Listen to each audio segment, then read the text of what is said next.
if you know someone with ADHD and you see, and like they get offended by somebody or like somebody does them an injustice, they usually react like really badly. It really annoys them.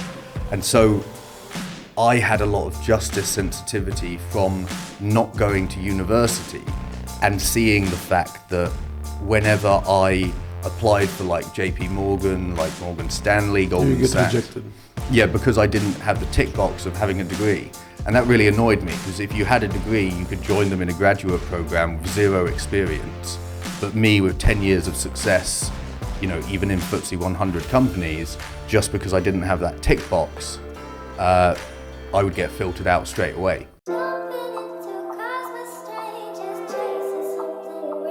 I feel like Mr. Boom. Yeah. Hey everyone, today is a new episode from the Room of Eljaboom. Sorry, my voice is gone because it's token 49. But I have a friend of mine that I know him, I think 3 years now, but we've never met in person. And that's why we're talking a lot. Dominic, how are you? I'm very good, thank you. Thanks for having me. Thank you for coming. So here in our show, we do everything organic. Why? Because we don't have much episodes. We just try to bring a little bit quality to the industry. We do memes, we have fun, etc. But I can do every day an episode with a meme guy. But I just want to show for the Web2 retailers who want to understand different side and different background of the industry, to get different people also, which is now becoming niche in this industry, right? Because most of them are like, oh, let's go.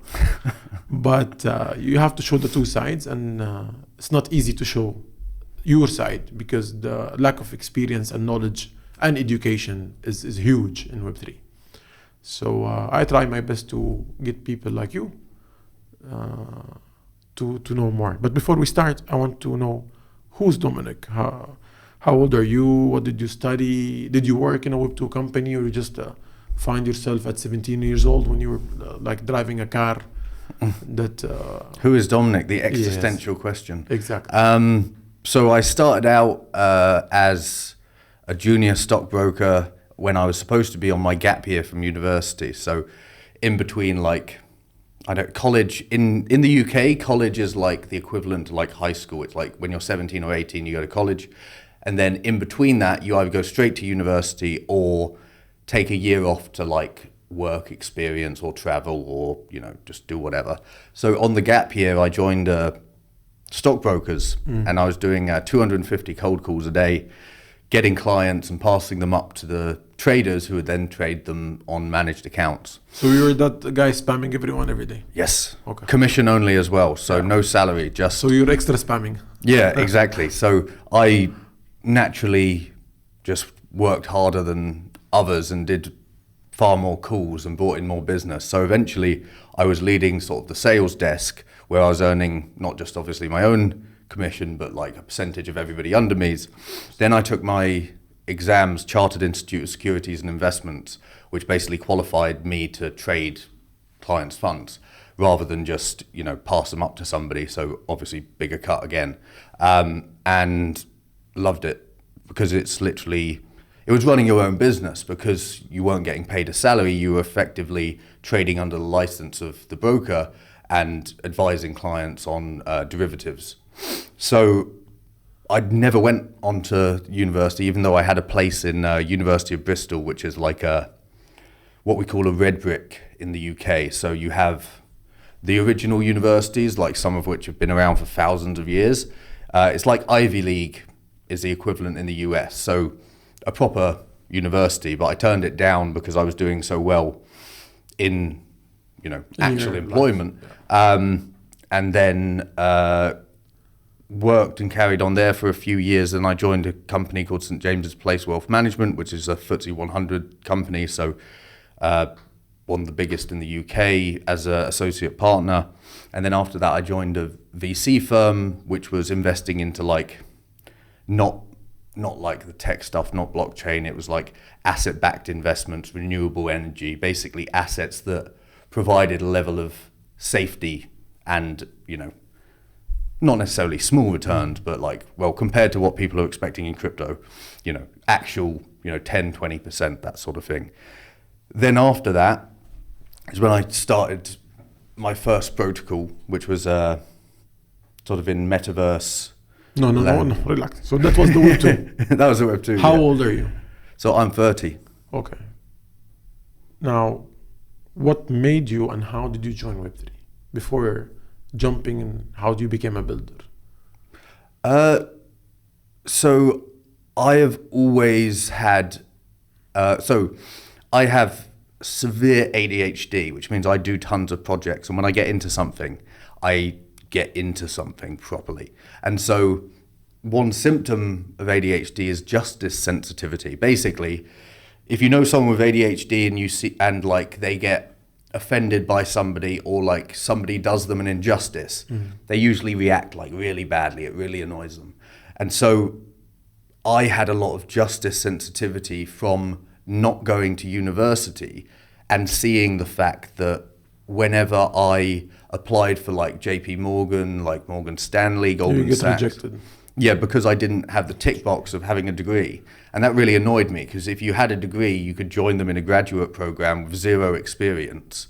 But me with 10 years of success, even in FTSE 100 companies, just because I didn't have that tick box, I would get filtered out straight away. So that very much annoyed me. It's funny here because I'm an engineer. Computer engineer or midfield, etc. You have the other side of the engineers are the technicians. It's funny that when you go to the midfield as an engineer, even though you have the certificate, you spent 4.5 years or 5 years, depends where you're graduating from. When you go down, the one who can actually execute everything is the technician. Yet he doesn't have your degree. But he's the one knowing how to execute because he has the experience. We try to have the experience, but we are more into the designing, from the designing, the infrastructuring, implementing it, supervising on top of it. But when we go down to the hand material job, we cannot do it. Or we're going to make many mistakes. So what you're saying is correct. The problem, again, I understand why they reject, but the model is wrong. It should be both together because you need both of them combined. You need the experience of the midfield person, right? Because he's the one every day putting his hand on shit. And you need the proper designing and proper, let's say, archiving for the technicians, etc., to be aligned at the same time so you can give a right report. Because technicians don't give report. You as a broker, you cannot really give the proper, because you're like every day selling. So you are the one in the field, but you don't even have the energy or the enough experience to put it on a paper to be read to big people who doesn't understand what you're doing. So it's always should be mix of both, but unfortunately it's not. Yeah, it's called nepotism. Nepotism is basically blood is thicker than water. If you know the right people, or like family members, employing like family members, and it's just what we're trying. Well, everything I try and build is to try and build actual like meritocracy. The idea of like capitalism is supposed to be that if you work hard and you are successful, you can rise through social classes just based on performance. Whereas if you have a nepotistic society, then you're born into your class. And, we're supposed to live in a meritocracy, but you see it all the time that it is, not what you know, it's who you know. You see it a lot in crypto, which is really annoying because it's supposed to be about decentralizing everything and, power to the people, democracy. But it's still the same games of like insiders and, even whether that's VC level or like color, everything is there. Even color is there. Your skin and where are you from, it also adds value in Web3, right? It's not about your tech. Yeah, the problem is like you just have so much against you all the time if you don't know the right people. And it's like I've always hated playing the game, even when I worked, because I was always like the hardest worker in the office, but I was held back by the fact that I wouldn't go to the like company drinks, or I wouldn't go to the strip club with the boss. And that's the most important part, unfortunately, more than you're working hard. Exactly. So even though I was pulling in agree. better numbers, but because I wouldn't do these like, you know, literally like bullshit social like meetups or like, you know, drinks, or even like, you know, actively like deviant stuff like going to the strip club, like in traditional finance, that holds you back. It shouldn't.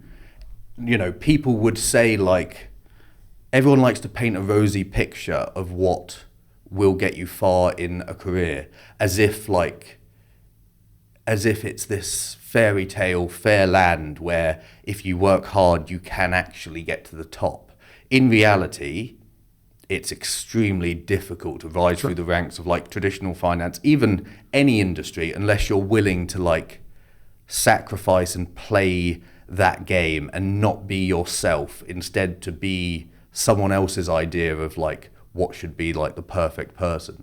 So it's very hard to not, you know, basically let your morals drop, which obviously causes tons of problems in crypto because it's so easy to be immoral and you're rewarded for that. True. So it's trying to be like honest and trying to actually be yourself and just, you know, build what you want to build for who you are.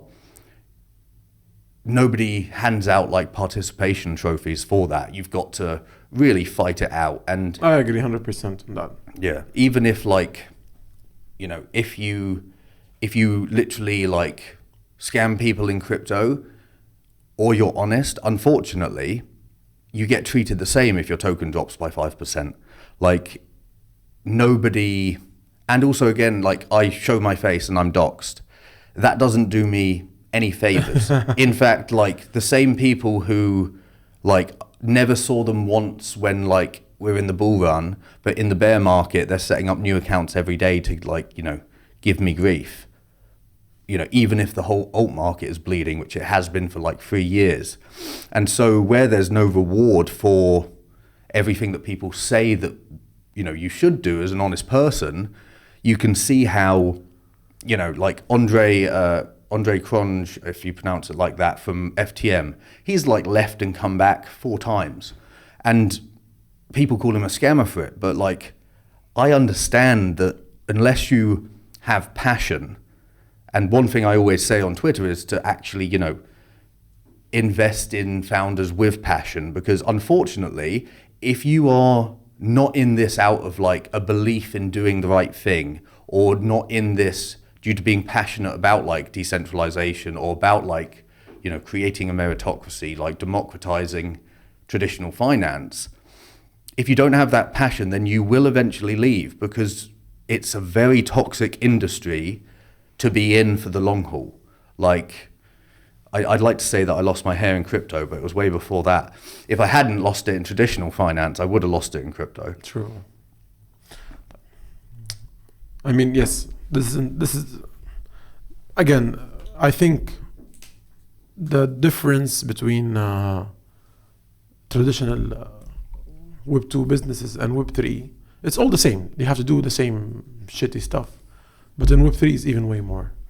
Because in Web3, like I always say, let's say, if you're a Web2 company and they have maybe one in a year big massive event. In crypto, you have, I don't know, 300 events and then 300,000 side events. And you guys just go, people are jumping party to party. Dude, what is this? What is shitty industry? Just parties. So if they are all making money, these people are partying or they're having fun every time. Who the fuck is just working? It doesn't sound like, it doesn't even look right. I just went, especially now this season. I just had to meet a guy 2 days ago. The first time I also like you and I wanted to see him. He was invited by one exchange, and then you saw there like all 18, 19 years old, sitting, flexing, blah, blah, blah, drunk, girls. Like, okay, where can I see the people who are building in the industry? Well, they're not. If they're the one getting, if this the one are in this exchange, then so there is no room for real builders to be in an exchange. You get so many questions and you get lost, and then you stop thinking because it's becoming too much bad. I mean, unfortunately, it's not helped by most exchanges. I saw that like HTX, for example, didn't have Mantra listed, but after like insiders dumped it by 90%, they announced a listing. I had to pay $500,000 to get a token listed on HTX, and we were migrating it to a new chain. And we told them we're migrating it to a new chain, and so we're going to stop market making. And they delisted us without telling us, without giving us an ST notice. Wow. $500,000 gone, and then you see them list like something that was dumped 90% by insiders because it was getting volume. And it just makes you feel like, what is this industry I'm in? If you can pay $500,000 and there's no recourse. If you tweet about it, like, you're going against Justin Sun and his like billions. And the worst part is if you actually say like this exchange has screwed me over, you get comments of like, stop blaming exchanges for your price going down. And it's like, even if you show people like full evidence, screenshots, people just think you're making excuses, even though, and you just have to accept this, just accept getting done for $500,000 by what's supposed to be like the reputable corporates in this industry. And, what's the solution to that? Because unfortunately, if you keep rewarding the deviant behavior over and over again, it's not going to suddenly get rid of scammers. Like, everyone just talks the big game on social media about what they like and what they don't like. But if you follow the money, you see like where the morals are. People talk about like buying utility, but you look at their wallet and you'll just see memes. And then people complain about getting rugged. Like, what people voice as their values is ultimately in crypto 99% of the time not what they actually care about. It's what gets engagement. And so there's so much virtue signaling, and there's so much like, we want builders, we love builders here at XYZ. They don't care about builders. They care about, is your community loud and are you doing good volumes? Doesn't matter if you're a scam or not. Literally, if you have a big community, if you have lots of volume, you will get listed by exchanges. It does not matter about the utility. It doesn't matter if it's a scam. It doesn't matter if you can see it's been bundled by 80%. It doesn't matter if the teams had insider dumped it by 90%. You will still get listings. Meanwhile, these exchanges will tweet about how they want to support builders, hackathons, whatever. But when it comes down to actually like listing, nowhere to be seen. They just don't care. That is also true. I always even said, yes, okay, he wants to protect his business, right? So he wants volume to continue and to be big. So yeah, you can do whatever you want to do, but just allow the small window for real builders. Just give like every week, random project that they're building, just give them the chance, right? And get them, and just give them a month after that. If they manage to continue building, right, and they're actually showing it, then okay, continue. And you can do your own due diligence heavy, where you can see the business model, you can see the team, you can see blah, blah. And there are trillion of projects that they're out there trying to, what makes me really sad that's what makes me like really, really sad, that there are many projects managed to survive the bear cycle over 4 or 5 years, and they didn't close, and they are still there and sitting at maybe 20 million market cap. How about just giving them a chance to get them inside now? I mean, they survived. It seems so simple, but it's just they survived. I mean, it's really hard to survive if you're not an exchange, you don't have liquidity, you didn't build your treasury, yet you are surviving and updating and developing and delivering. Come on, give them a chance. Well, this is where actually something that it's not really. It works with the token standard that I created at Alvara, the 7621. 1 second now. Oh no, this is related to VCs. What is no? So what is Alvara? So Alvara is essentially, due to my experience in traditional finance and knowing that I had 10 years of experience and a proven track record, but still not being accepted to like fund and asset managers due to not having that degree. Yeah. Alvara essentially creates the meritocracy in on-chain asset management, where anybody can come onto the platform. They can mint the token standard we created, the 7621, to their wallet, and they can manage crypto assets of other people. So you as a user can go onto the Alvara leaderboard. You can see anybody's 7621, which is essentially a portfolio and basket of tokens. You contribute Ethereum to that, and you get exposure to all of the upside or downside of their performance. So essentially, it's on-chain crypto asset management. And so... But when you say you can create and to manage other people's funds, is it so you have the custody of other people's money?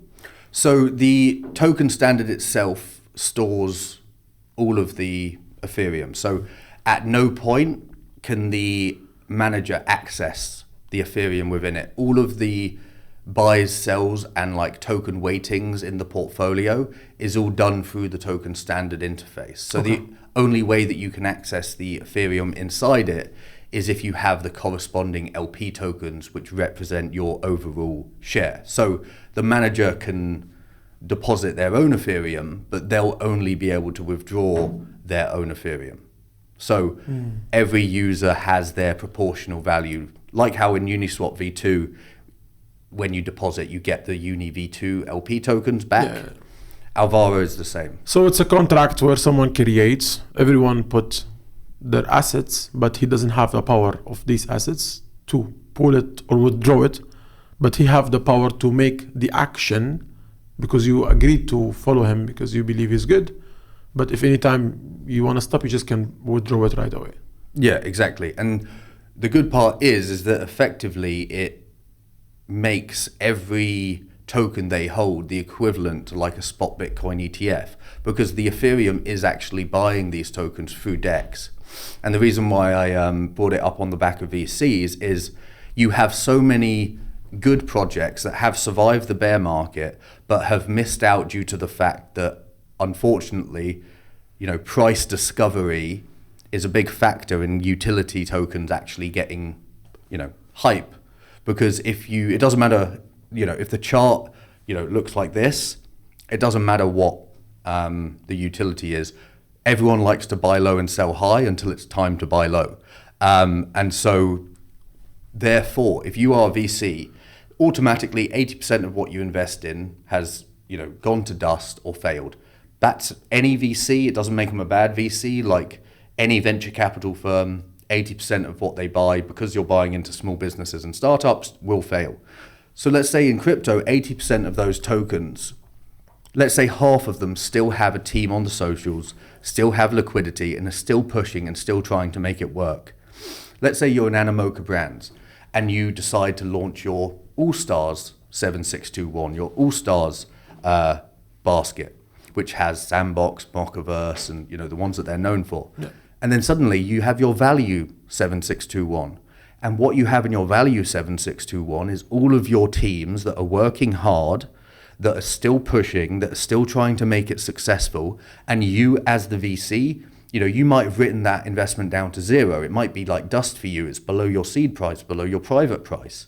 Suddenly, you can launch a 7621 through Alvara, and you can direct inflows to all of these tokens which they've written down to zero already, and they can actually get some sort of price discovery for the teams that are still building and are still pushing.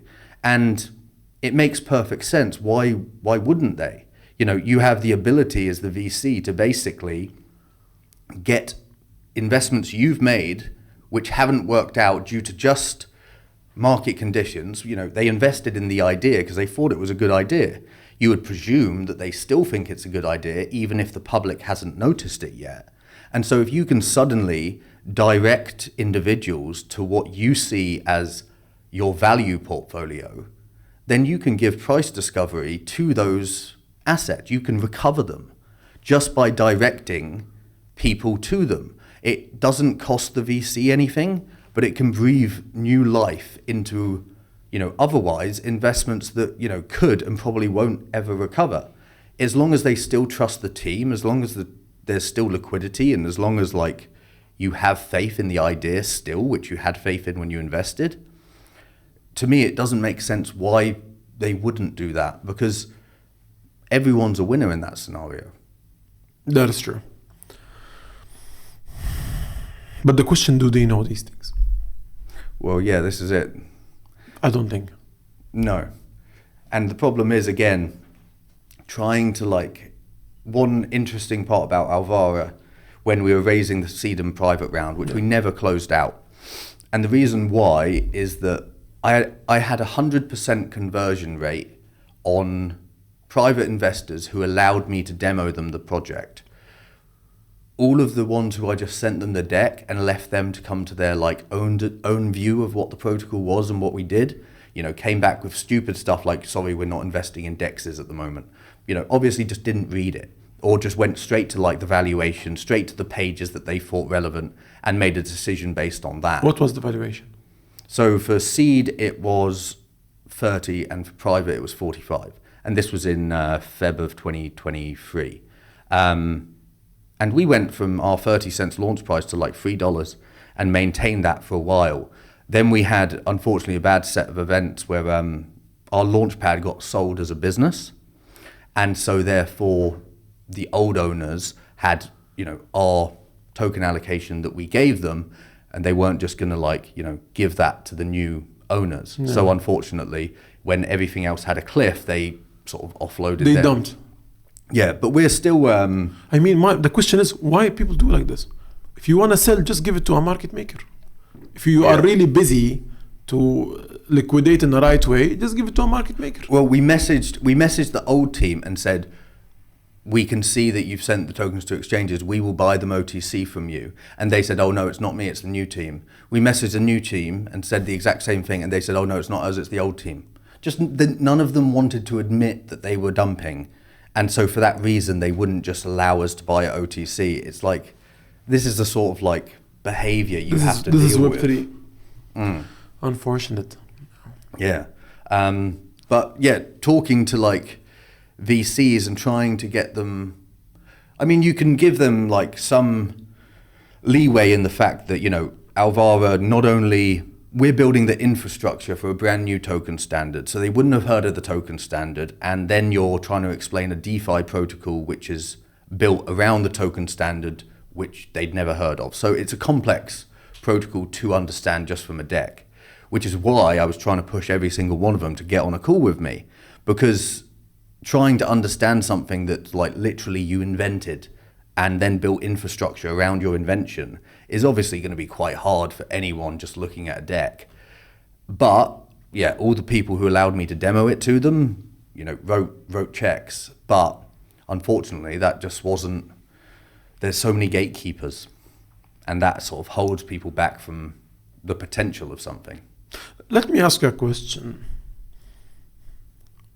I believe that currently Web3 retailers are the last people you are looking to have them on board.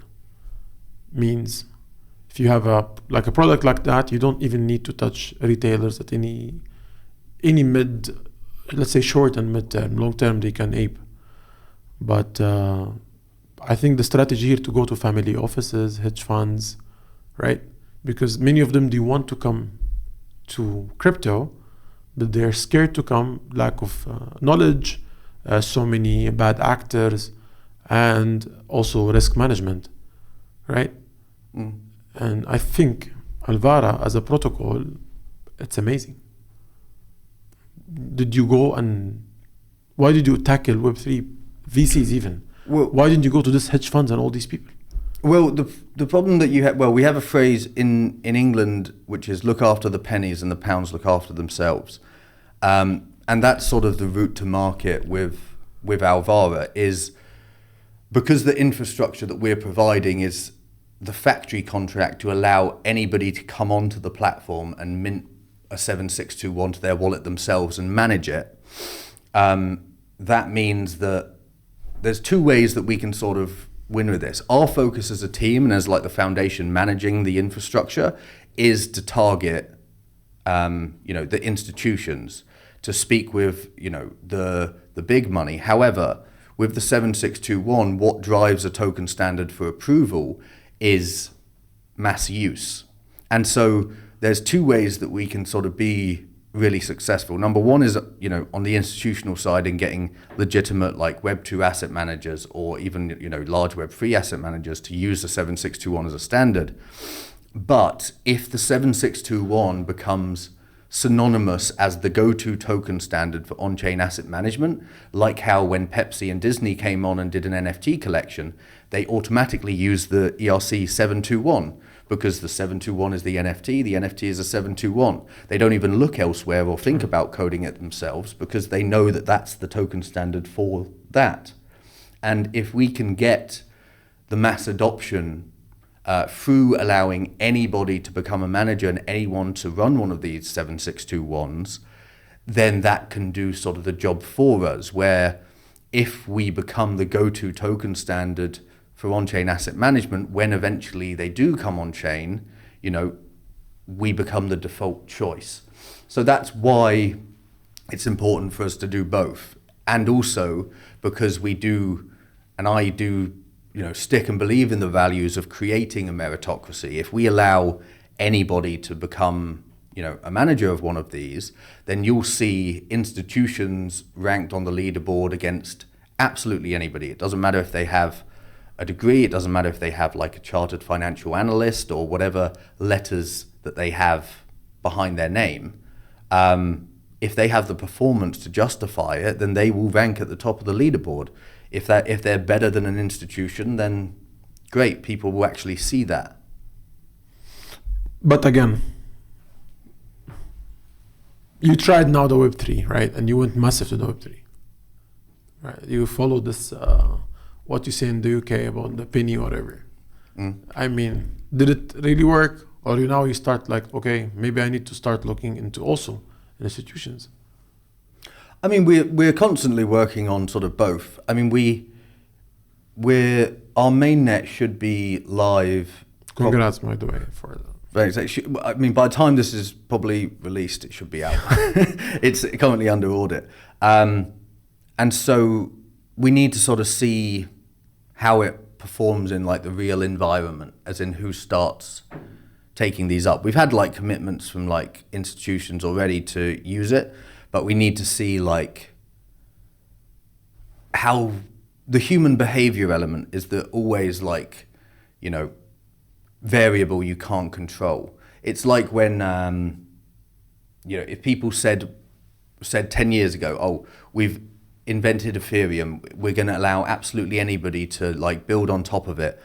If they were trying to guess what people would build, would they have landed on like, the memes that drive so much volume today? Exactly. So we don't necessarily know how people will behave with the platform. And there's a lot of, because we are this very bottom layer that allows anybody to sort of build on top of it, there's a lot of like ways that people can utilize it, which we may not have even like thought of, because it is completely scalable, where people can, mint a business, manage a business, and even sell a business all through the one platform. People can, because you have the LP tokens, it means that anyone who's a manager can add liquidity to their LP tokens. They can build staking, governance, derivatives, lending strategies, anything that you can innovate on top of a normal ERC20 token, you can innovate around your 7621's LP token. Yeah. So you can build a full business on top of Alvara. So with that in mind, there's so many different avenues that people could take this. And so one element is like our idea of like how people will use it.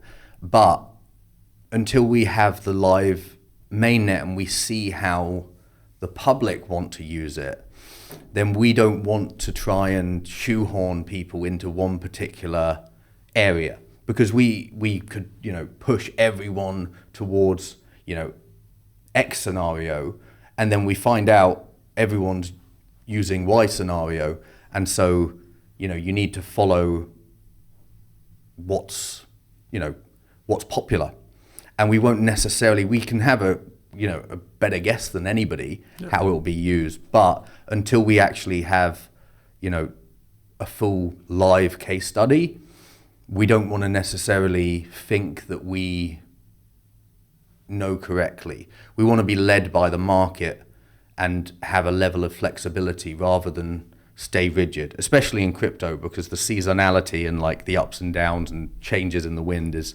so frequent. If we don't want to be rigid. That's true. So, a big question here. You're on Ethereum, right? Mm-hmm. Can you build baskets in other chains, like BNB chain? Yeah, so right now the token is on Ethereum just because we put it in as an Ethereum token standard, made sense.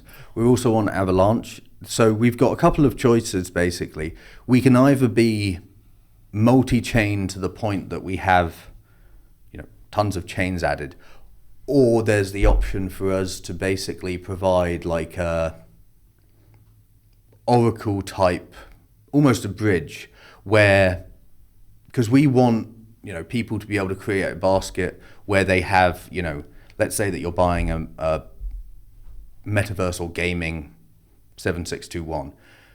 Not every metaverse and game is on the same chain. So we want people to be able to add multiple chains, tokens into one basket. And there's a few ways to do that, either by us adding all of those chains individually or building a sort of Oracle type bridge where if we're, let's say, just on Ethereum, but people want to add a BNB chain token, then essentially a derivative of, let's say, so Everdome, for example, metaverse project on BNB. If someone had a Sandbox, Decentraland, and they wanted Everdome, either we'd have to be on BNB or with an Oracle, basically they would mint the basket still on Ethereum, and the Everdome part would be just a representation on Ethereum. The Oracle would basically buy that equivalent amount on the chain and store it on the other chain. Yeah, exactly. So those are the two So to make it options. simple for audience, it's like, correct me if I'm wrong, it's like when you have, let's say, a mobile app on Apple Store, and you have virtual coins that literally worth nothing unless you start withdrawing them. Correct? Yeah, so it's essentially a way to... So it's a mirror, let's say. Yeah, it just represents like the value, but it does still purchase the asset. So Yeah, you purchase from the other. So you purchase as Alvara Protocol there, and then you give the image in the platform that it's there. It's actually there really, but it's there and not there at the same time, because it's not there physically, but actually it's being purchased and held till the moment of the action happens. Yeah. So those are the two options that we have, is either to do it that way or to do it bridging to multiple chains. But then you have to go with all this headache, because the problem here, bridging is okay, is good, but I think in your type of business is extremely hard, because technically you will only allow people to put in basket only the chains that you are supporting. Yeah. So let's say someone came in Cardano, for an example, and you don't have Cardano. then Yeah, they that would stop. be a difficult one. Yeah. So it's Cardano, Solana, I don't know, there are like, there are more than 850 chains, huh? Yeah, a lot depends on so Solidity as like the coding language for any EVM, Ethereum virtual machine chain, like BNB, AVAX C chain, FTM, those Arbitrum, ones. Yeah, they're very easy. It's like copy and paste the code, Base, off you go. move on. Yeah, so when it comes to like To Rust. Rust with Solana, you've got Move with like Sui, and Aptos I think is also Move.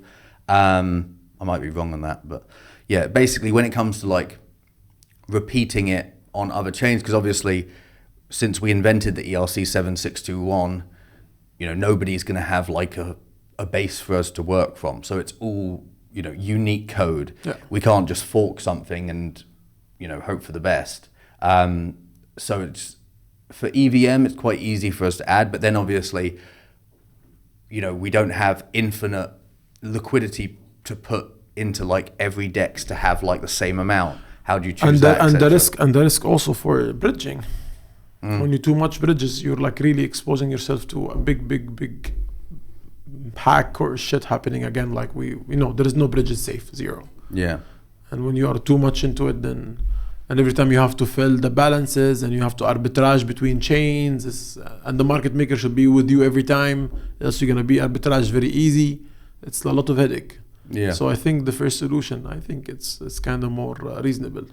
Yeah, but then there's always the people who like, say, oh, well, you're not decentralized because you're using oracles. You're the one holding, yeah. Yeah, so you've got to like... Unless you're going to only focus in big mainstream chains. Yeah, I mean, even then, like, you're still relying on like price oracles to tell you, how much to buy and everything. It's like, people argue that Ethereum's not decentralized because if Chainlink oracles go down, like everything's over. Of course.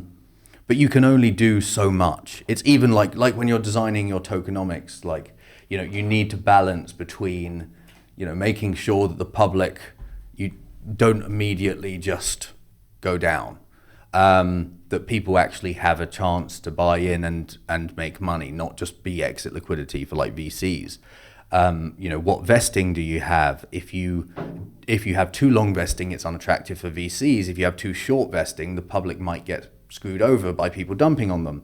And so you can never get it perfect for everyone. You just have to get it right enough. And it's the same with decentralization. Like, we're doing everything we can, but there are some elements where being fully decentralized can open you up to things. Because again, if we did add every chain possible, then people will need to use bridges, and if the bridges get hacked, then It's if our tokens are in the bridge, then those will get sold like everything else.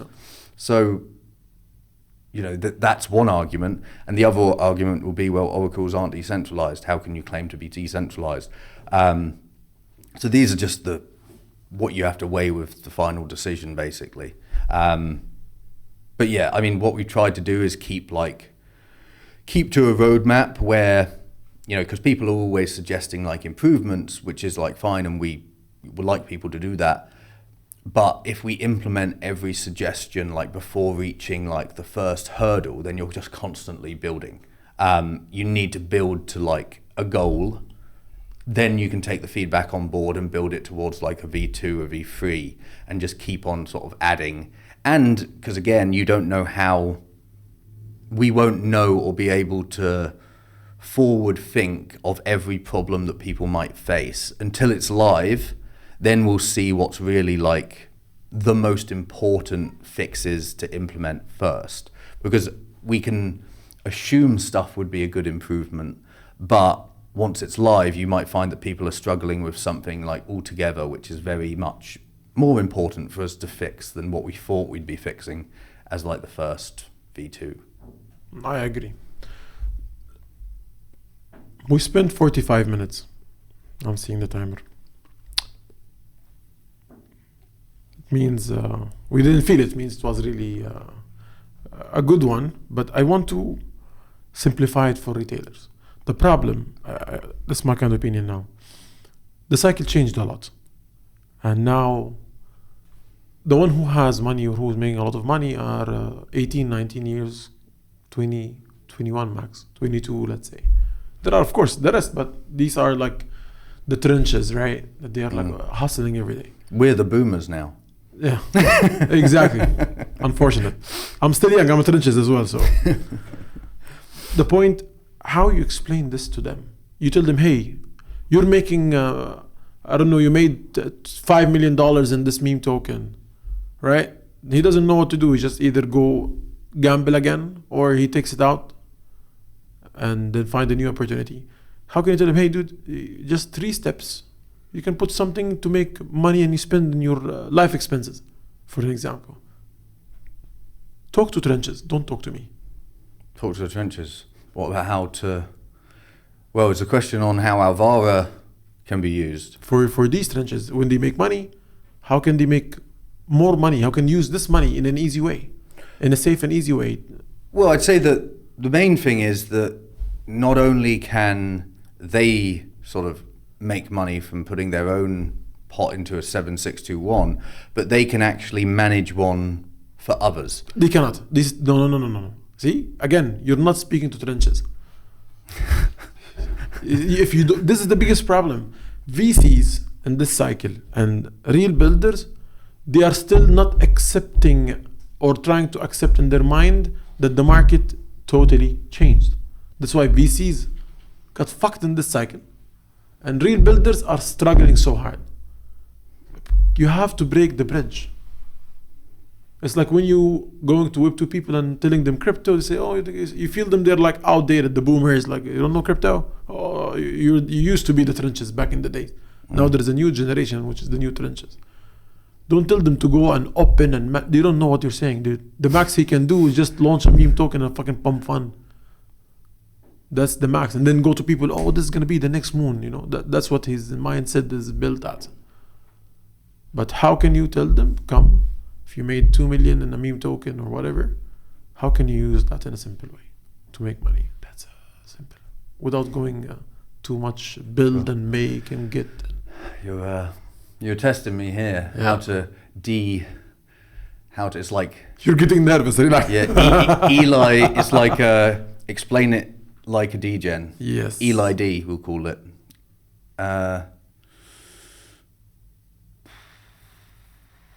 Trying to think of all the ways that I can't say like 7621 is too far. I can't even say that. I actually asked AI to Eli 5, as in explain it like I'm 5, Alvara, and it started talking about like playing in a sandbox with different like toys, and I thought that was terrible. They're trenches, but not retarded. Well, you know, some of them.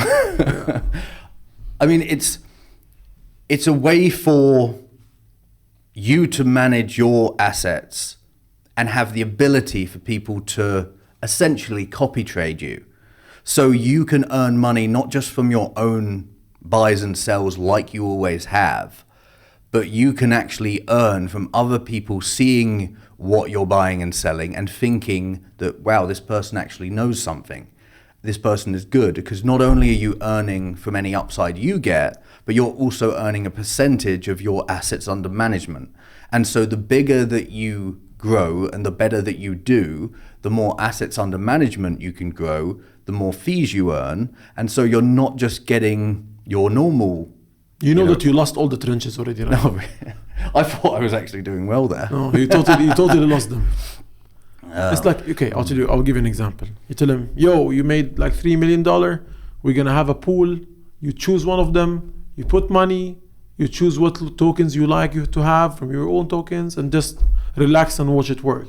If it did well, like this, simplify it. You're still talking too much finance. Well, that's because I'm talking about if they wanted to run one themselves. No, they don't want to run. They don't have time to run. They don't even have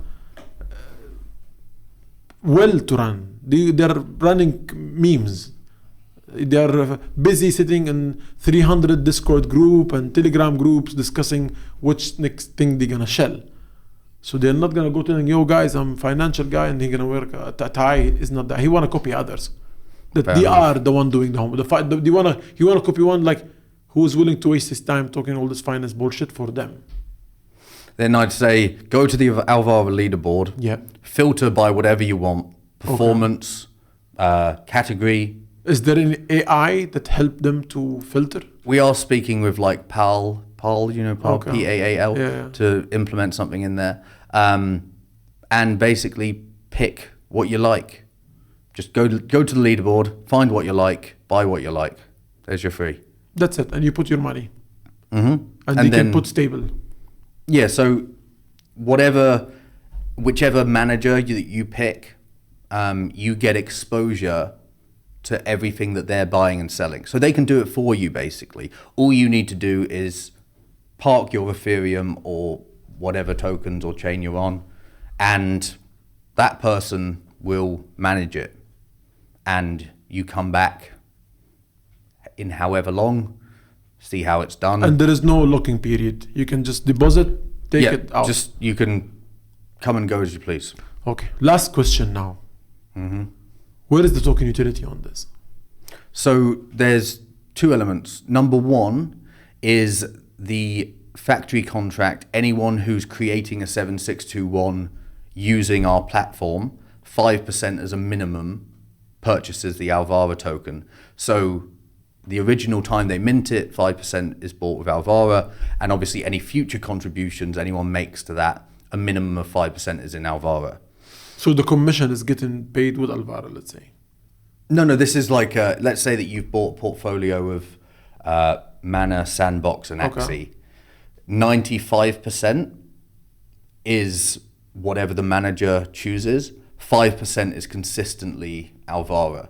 So anytime somebody contributes to a 7621 that was minted through Alvara, let's say they contribute 1 ETH, 0.05 ETH buys Alvara every single time. So 5% of every contribution will always go into Alvara. Obviously, you buy Alvara and increase the treasury or what? Well, it just goes straight through DEX and it's held in the individual 7621s. So it's not sort of held by us, or it doesn't go to us. It's not a fee. It's just protocol design. Yeah, exactly. And the second one is this will lose the degens. I can't do anything about this. So Curve Finance is like a DeFi protocol, which is very popular, and they have a governance system which is called gauge weight voting. Essentially, people stake their curve, they get VE curve, vote escrow curve back, and they use that voting power to send rewards to the pool which they are part of. Because if they vote to send rewards to the pools they're part of, they'll get more rewards paid by the Curve protocol to that LP. We've taken that same mechanic and we've applied it to the LP tokens of the individual 7621s, which means that if you are an institution or a manager, the more Alvara you buy and the longer you stake it for, you can vote to send yield to your contributors. So not only do they get any potential upside or downside from the performance of the basket, but we pay them a yield just for them contributing to it. So that means the more yield they get, the more incentivized people are to contribute, the more assets under management they build, the more fees they earn. The more fees they earn, the more Alvara they can buy, the longer they can stake it for. So this mechanic in Curve caused what was called the Curve Wars, where you had Convex, Yearn, Pickle Finance, Stake DAO, Beefy Finance, all fighting for as much VE Curve as possible because they wanted to incentivize their pools the most. So think about that, but on the scale of thousands or tens of thousands of individual sub-DAOs and sub-protocols built on top of the Alvara infrastructure, trying to incentivize AUM into their 7621. So those are the two mechanics that we have. The 5% contribution from factory minted ones. Obviously, having the 7621 as a token standard, anyone can code it. And just like how OpenSea recognizes any NFT, it doesn't matter if you mint it through them or not, we're the same. But for those who don't want to hire a dev and who just want to do it in a few clicks through us, 5% is in the Alvara token. So those two elements provide like small, consistent buy pressure from the 5%. And on the other side of it, you've got sort of the institutional level demand and like the whale level demand of people wanting to own it in order to send yield to incentivize AUM. Yes, that's true. My last question here. I said the last question, but now I have one more. How fast is Alvara will be ready? Like for now, we have, I don't know now, everyone is making his own stablecoin. Everyone. Now it's becoming the new meta because they actually, it's like farming money, you know, when you make your own stablecoin, you're actually farming money. It's like a money machine. You're making what money. What could go wrong?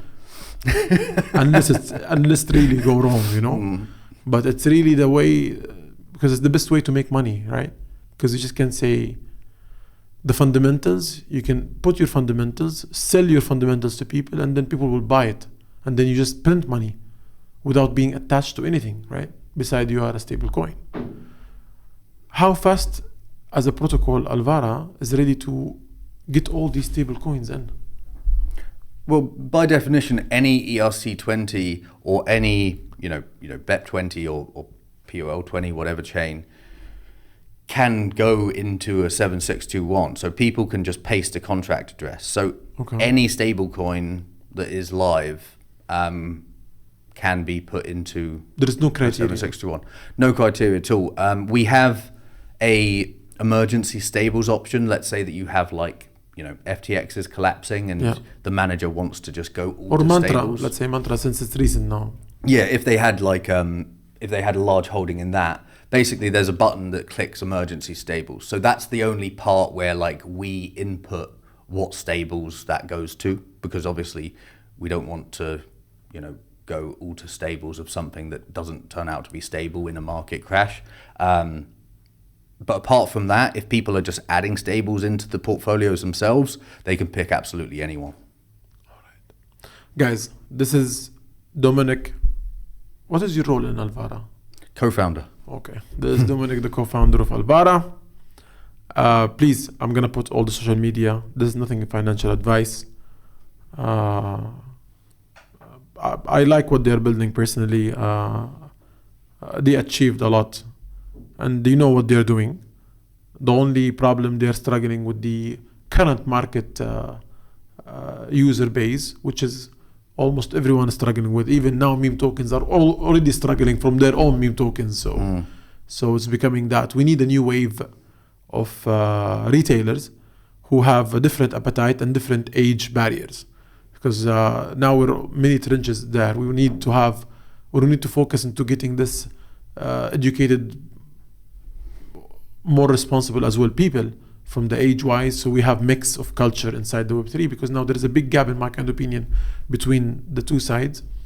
So which will happen. We need to make also things like Alvara, builders like Alvara, to understand trenches and speak a more easy language, which now we try to exercise several times. Finally, we managed to get something easy.